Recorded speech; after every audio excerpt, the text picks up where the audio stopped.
Welcome to this episode of Horrific History and Hauntings. I'm Beth. And I am Ramey. We're your hosts, here to talk about the stories that the history books ignore. From horrific epidemics and ghostly hauntings to the catastrophes and tragic events that have sickened humanity. What tragedy happened today, by the way? On July 25th, which is the day we're recording, in 1956 at 11:10 p.m., 45 miles south of Nantucket Island, the Italian liner Andrea Doria collided with the Swedish liner Stockholm in dense fog. They named it after a city? Well, I was thinking of the Stockholm Syndrome, but... It's a city. The crash killed 51 people and tore a large hole in the Andrea Doria. Both ships had advanced radar, leaving authorities puzzled about what caused it. The Andrea Doria, launched in 1953, was luxurious and equipped with modern safety features, including 2 radars and 11 watertight compartments. The Stockholm, in service since 1948, was smaller, carrying 747 passengers and crew. The Andrea Doria had 1,706 on board during its final voyage. Oh, it was his final voyage. This is a tragedy. Yeah. On July 25th, 1956, the Stockholm was leaving New York for Sweden, while the Andrea Doria was heading the opposite way. Despite a dense fog, Captain Piero Calami, I don't know, of the Andrea Doria only slightly reduced speed, relying on the radar. Captain H. Gunnar Nordesen of the Stockholm directed his ship north of its recommended route to save time, which risked encounters with westbound vessels. Though both of the ships had radars, the Andrea Doria was hidden by the fog bank until the very last moments. It looks like they would have caught on that radar didn't do everything. Yeah. At 10:45 p.m., the Stockholm appeared on the Andrea Doria's radar, 17 nautical miles away, and vice versa at 12 miles for the other.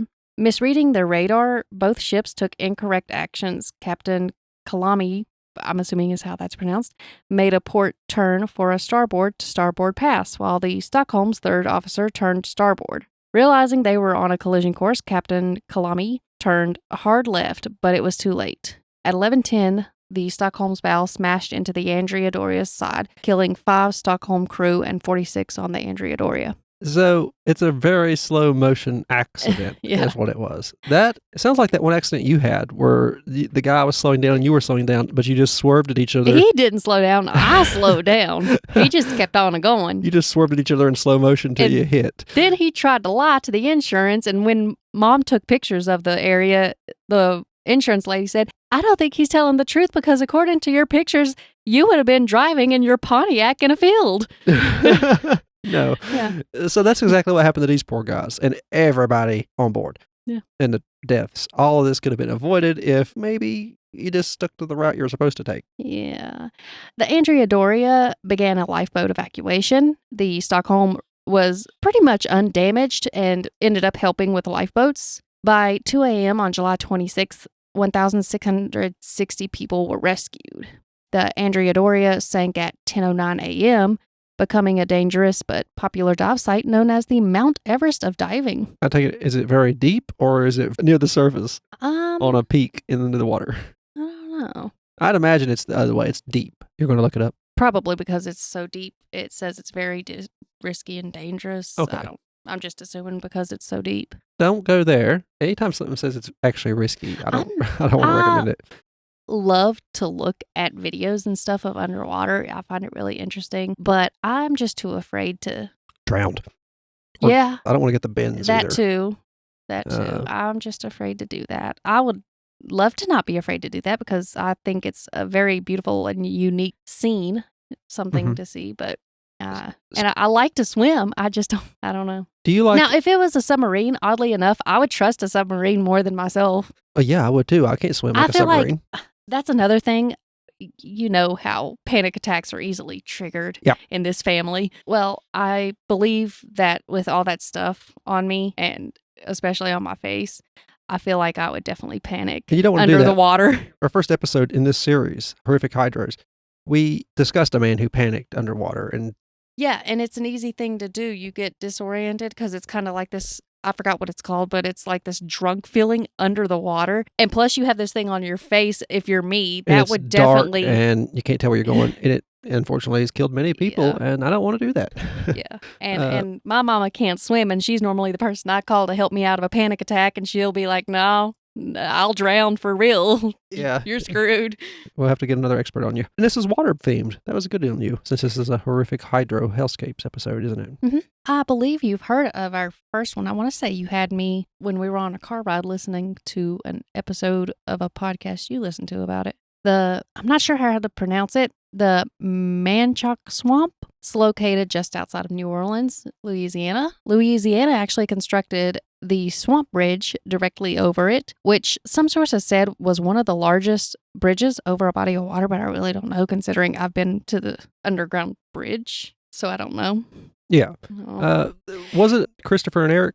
Yeah. Let me mention, it's TDPS Presents Christopher and Eric. Yes. They cover a lot of true crime, and occasionally they'll decide to do a weird episode where they talk about like a ghost hunt or something. So they pretty much discuss if it was well made or if they just made fools of themselves out in the woods.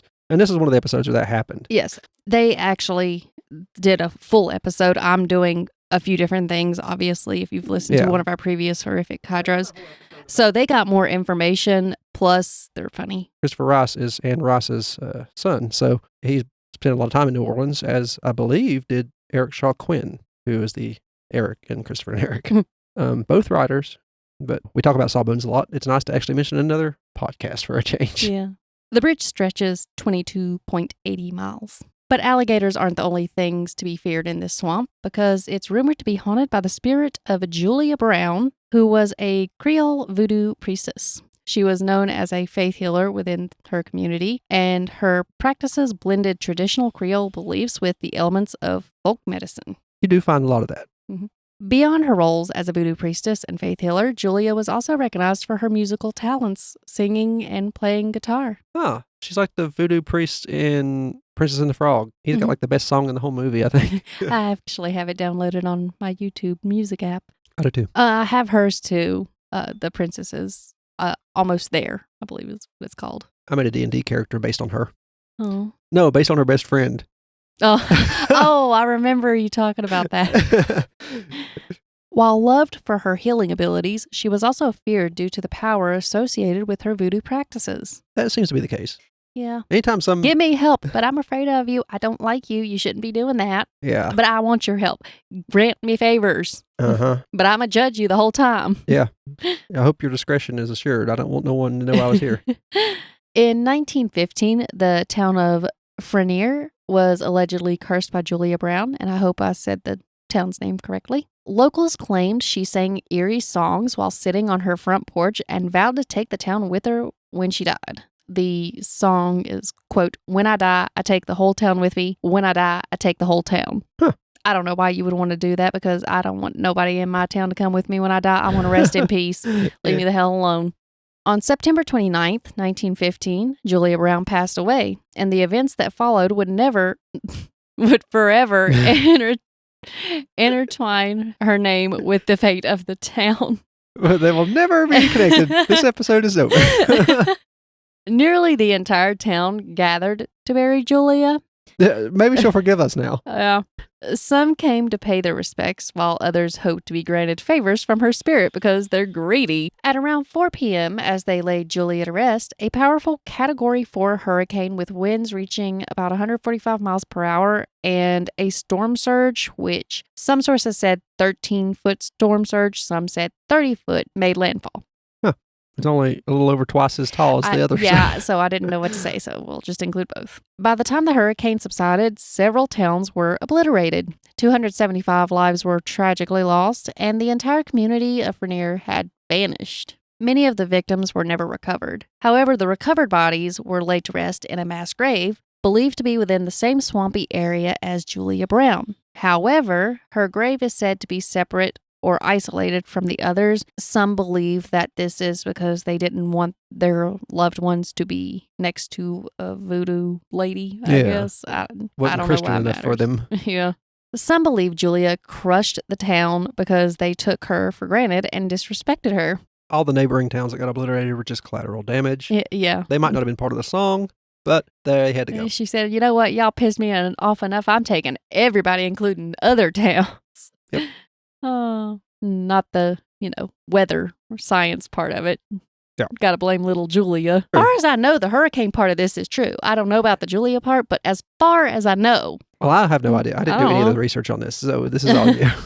I didn't do that much because I figured I would mention the episode and you would go into Christopher and Eric, and I would just tell people if they want to know more about this one in particular, they can visit their podcast because they have a lot more information about it. Their episode, they did talk about things they learned from living in the area, but they also mostly just talk about the documentary they watched. That's how they do. They talk about documentaries that they've seen and they discuss those. And occasionally they'll look up things themselves to confirm if it doesn't seem things add up. Yeah. That's another thing.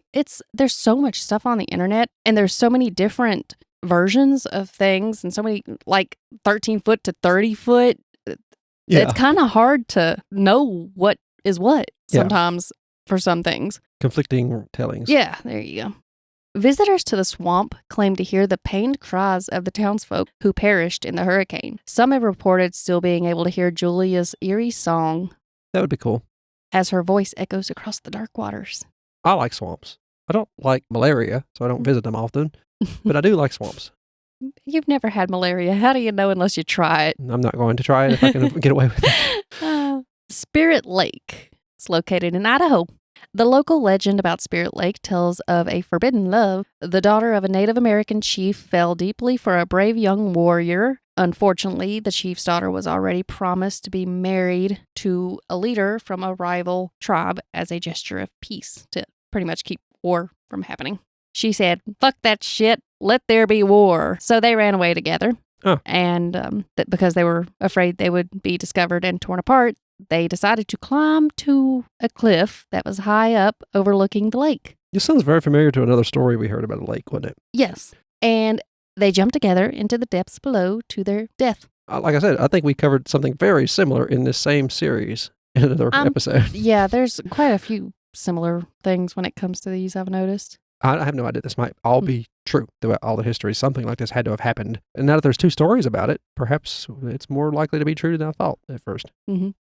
The lake was known as Tessamini, or translates to Lake of Spirits. It was believed that the spirit of Tessamini resided within its depth. Legend has it that it was this very spirit who carried the bodies of the young couple away. Locals say that on still moonlit nights, the ghostly figures of the couple can be seen gliding across the lake in a ghostly canoe. That would be cool, romantic, not terribly startling unless they head your way, start paddling. Hopefully you could run faster than they could paddle. Yeah, well, adding to this eerie atmosphere, locals say that in the springtime, when foggy mists hang low over the water, mournful and haunting sounds can be heard drifting through the air, which many believe are the cries of the two Native American lovers. Oh, so they're not particularly happy in their canoe. They think that they're crying to be released from the depths of the Lake of Spirits. Ah, here I thought they were just living their happy after life, but no, okay. Guess not. Not like a loving paddle boat ride or anything. Mm-hmm. White Rock Lake in Texas is next. We don't talk about Texas often. I'll try to figure out more Texas things, I guess. In 1943, Anne Clark wrote about the tale featured in the Texas Folklore Society publication, Backwoods to Border. The story that just rolls off the tongue, doesn't it? I actually shortened that. Oh, wow. Yeah. The story recounts a young couple's encounter on the shore of White Rock Lake. It's always a couple. It always is. Maybe don't be making out in your car by a lake, it seems. As they turned on their headlights, a figure emerged from the darkness, which it was a young girl who was drenched and dressed in a sheer white gown. She explained to them that her boat had flipped and she pleaded for a ride home.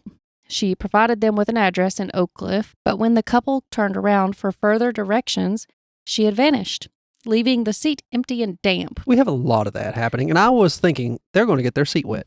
Yeah. So rude. I have towels in my car. Well, first of all, I'm not picking up nobody. I don't care who it is.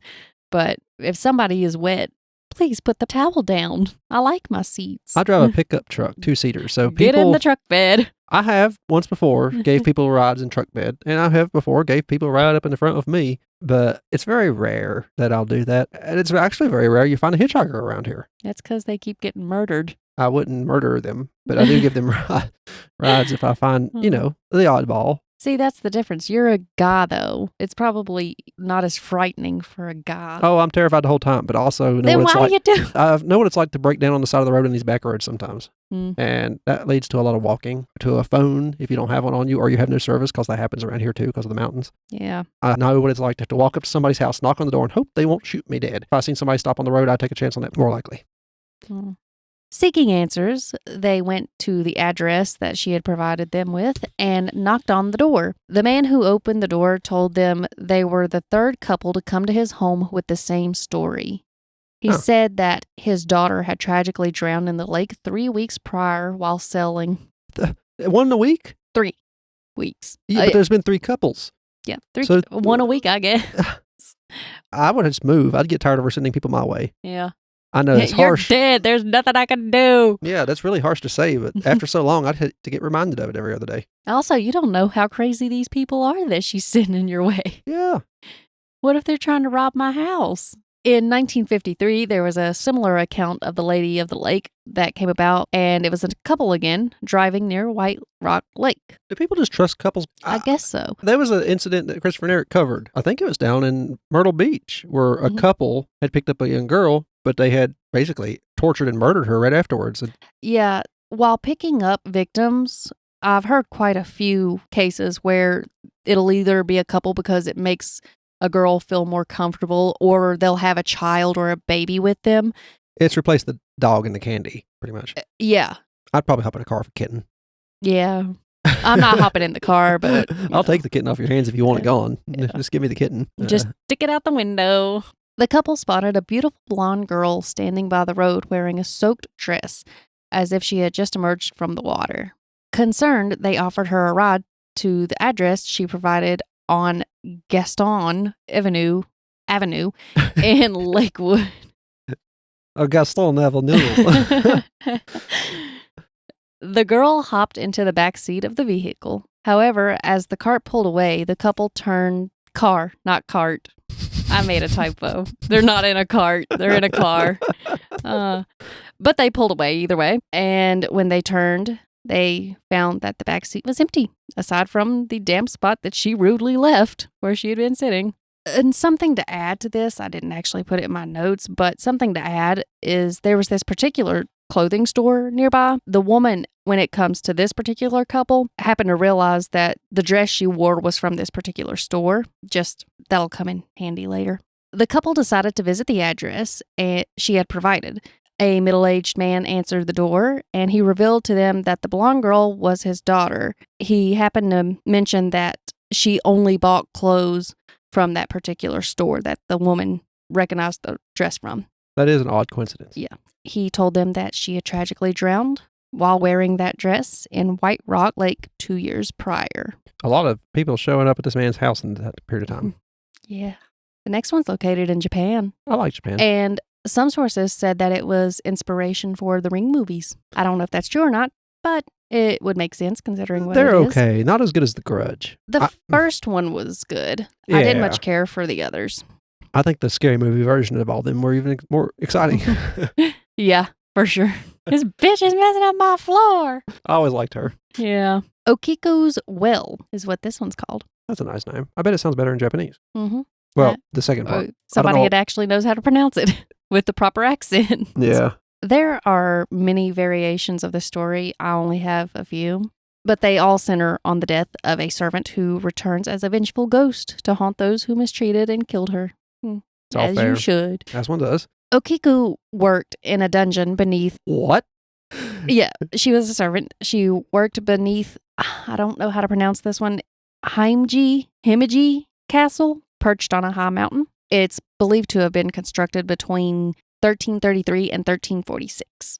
What? She was a servant to a samurai who became infatuated with her. He would profess his love and vowed to leave his wife to be with her. It's a very romantic story so far. You're such a good Not really, because she did not share his feelings. She probably said, "You're a cheating piece of shit. Yeah. That I have to throw your shit out and clean up after you. Why the hell would I want you?"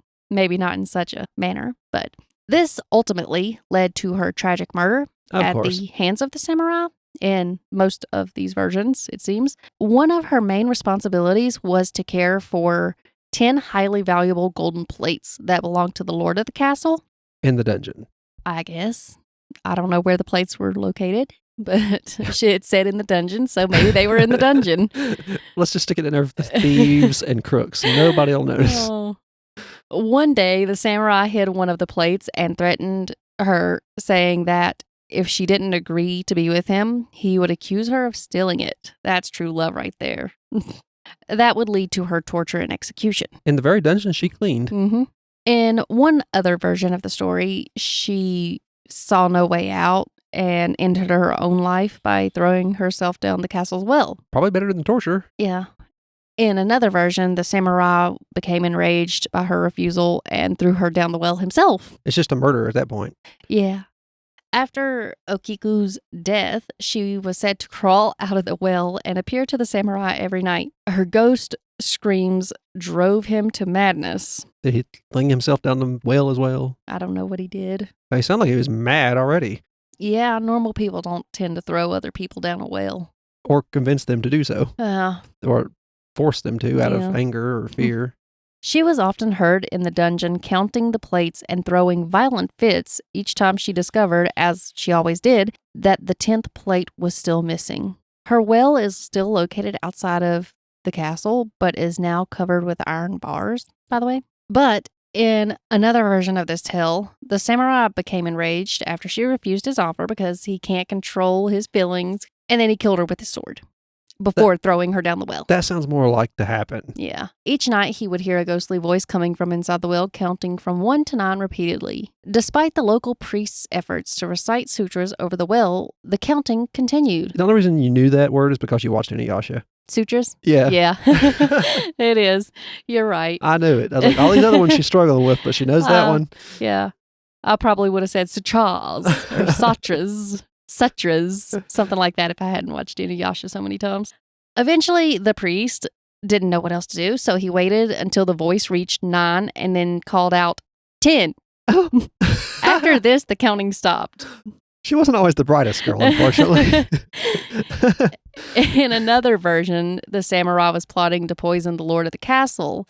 When his plan was discovered, he was ordered to commit a ritual suicide. In another twist of the story, it's suggested that the samurai chose to end his own life in order to be with her in death after realizing he made a mistake by killing her. Which, to that I say, dude, I highly doubt she is going to want to be with the guy who murdered her and then threw her down a well because he didn't like being told no. Let the girl rest in peace. He did choose a painful way out, I suppose. Oh. Literally slicing your belly open with your own knife. Yeah. Maybe just be faithful to your wife. That would be the way to do it. You would imagine. That life would have been a lot easier. And now you have the luxury of leaving someone you don't care for to get someone else. Yeah. We have a lot of opinions in this one, don't we?